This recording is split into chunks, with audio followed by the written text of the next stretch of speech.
Hello, magandang araw sa lahat. Kisuyo lang sana.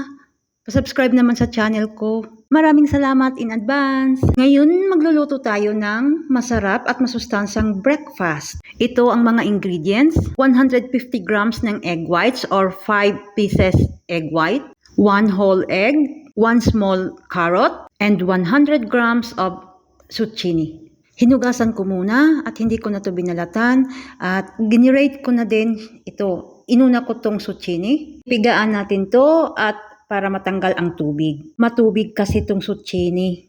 Tapos ko na napigaan ang zucchini at sinunod ko naman ang carrot. Ginrate ko na ang carrot hanggang sa matapos ito. Tinaktak ko ang grater kasi may nakadikit. Sayang naman. At yan, ready na para igisa muna. Nagpainit na ako ng kawali at nag-spray ako ng kunting olive oil.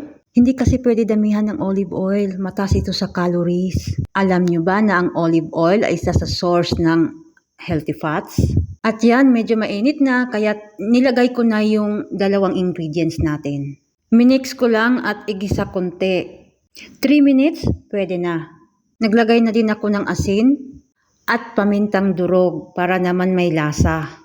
At hinalo ko lang konti para mag-mix-mix siya. At yan, pwede na siya hanguin.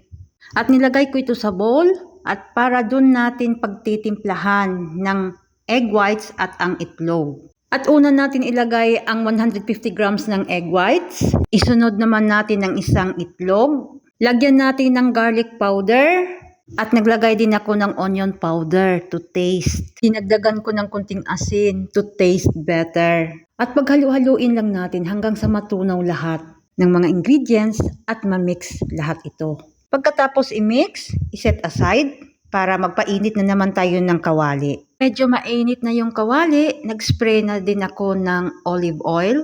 At yan, ready na ilagay ang ating mixture.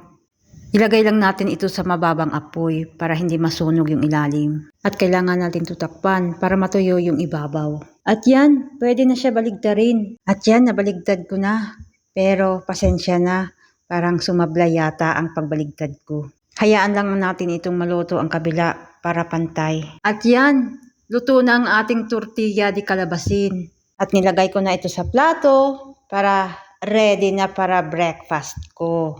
Breakfast na ito ay high in protein at low carbs. May healthy fats din. At sa mga gustong magpaliit dyan, magpapayat, pwedeng-pwede nyo to gawin. Paki-like and share kung nagustuhan mo ang aking video. Thank you very much. Let's eat!